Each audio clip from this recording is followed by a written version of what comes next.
I called myself gonna go. But I realized that people was there making drug transactions and for homosexual reasons. I'm just trying to live my life. Yeah, you read it right. You read the title right. Church and prison is a meeting ground for so many crooked things, man. I call myself gonna go. But I realized that people was there making drug transactions and for homosexual reasons.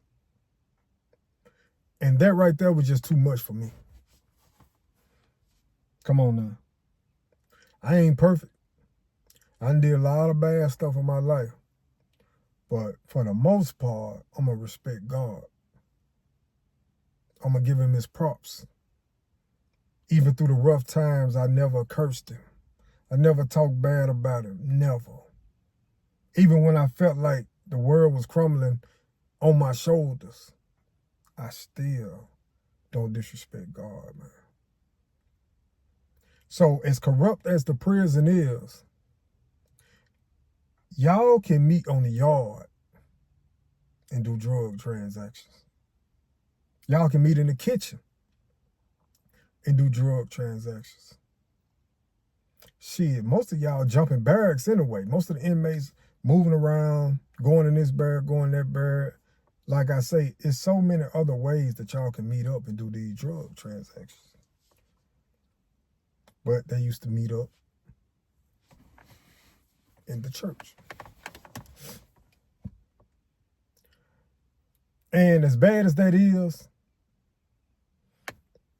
I could almost still not be worried about that. As bad as that is, I can almost not be bothered by that. Because when you look at it as far as weed and stuff like that, it ain't right, but it's still of the earth. You know, y'all sliding into each other's pocket or whatever with the money, swapping out. Hey, hey, I ain't got, hey, whatever. Because I might walk in and walk past y'all to go past some pews, to go up to listen to the pastor. And when you walk in a church, you going to kind of look around because you're walking in. And if I see somebody passing some weed or some cigarettes, that's not going to hurt me. You feel me? But when I walked in that church and seen a man giving another man head, all in the church sucking meat,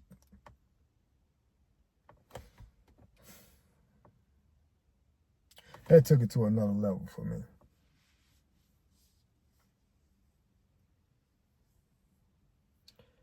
So from then on, I just read my Bible. I read scriptures in the morning. I read scriptures at night before I went to bed. That was it for me.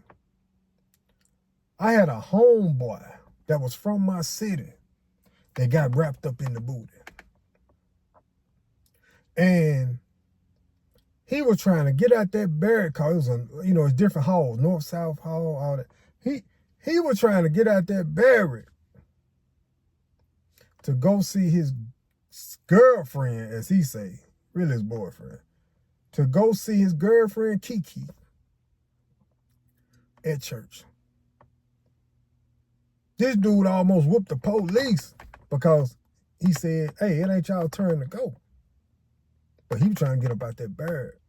That man down there cried to me, man, in the day room, trying to get out that, to go down there to that church, my right hand. And y'all know I don't play. That man down there cried to me, man. Tears down there fell out his eyes. They was right there bubbling up, and all they had to do was blink, and they were going to drop. Talking about he was trying to get down there to his boy. Man, this shit crazy. Man, I got so many stories, I got to let them out now. I got so many stories, I got to let them out now, man. So, He was trying to get down there maybe to get or give. I don't know what I seen that day when I went in there, man. And that just was it for me. Because church started in your heart. I don't care what nobody say. God judge you off your heart, man. It don't matter what kind of front you put on for the people or go to church every Sunday. You go to church every Sunday, but you still cursing people. You still wishing bad on people.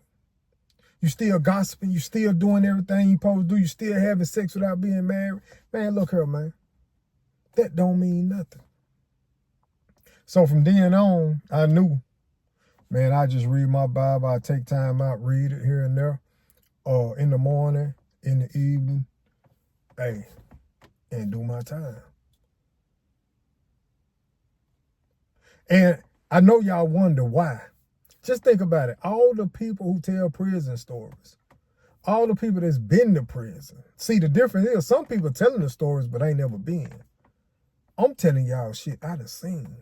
And I know y'all wonder, why has everything got something to do with booty in prison?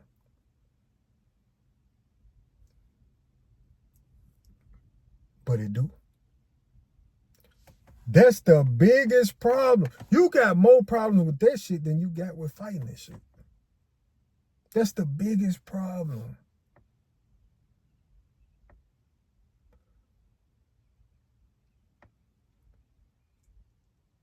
Man, this shit, hey.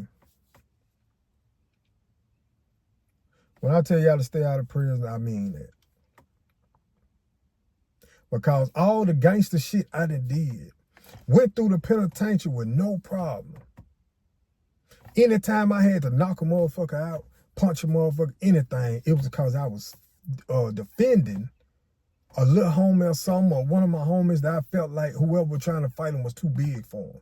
I never had nobody come at me and try to fight me straight up in the penitentiary. Never.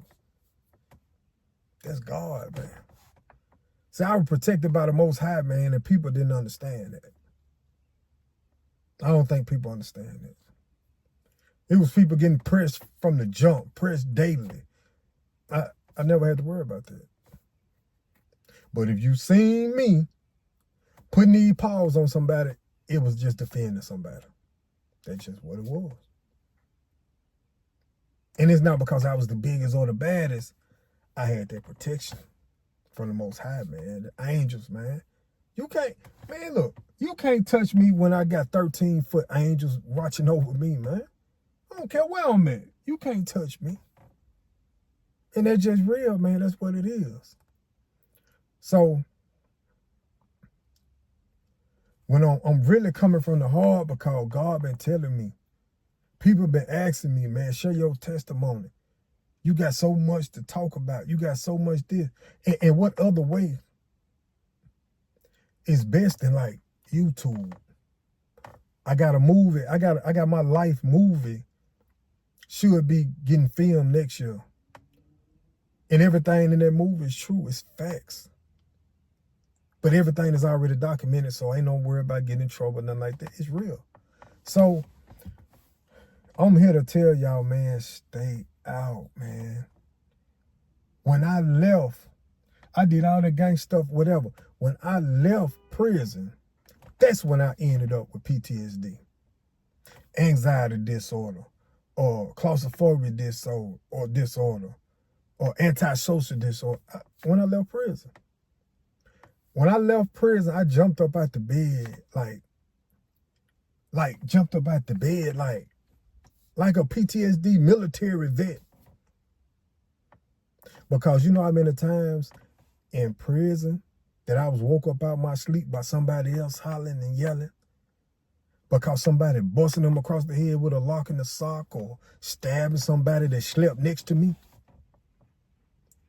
When they wake up hollering from getting stabbed, I wake up. Shit, what the fuck going on? Ain't got nothing to do with me. But I experienced it. And that's what I'm saying, man. Like, I'm going to just keep dropping them, man. And I promise I'm dropping what you call sound negative stories because I want to give y'all the real. I don't want to give y'all that fake shit, man. I want to give y'all that real shit, man. And I'm going to continue doing that. Straight up, man. Big Tonkaboyyyy, man. I'm out.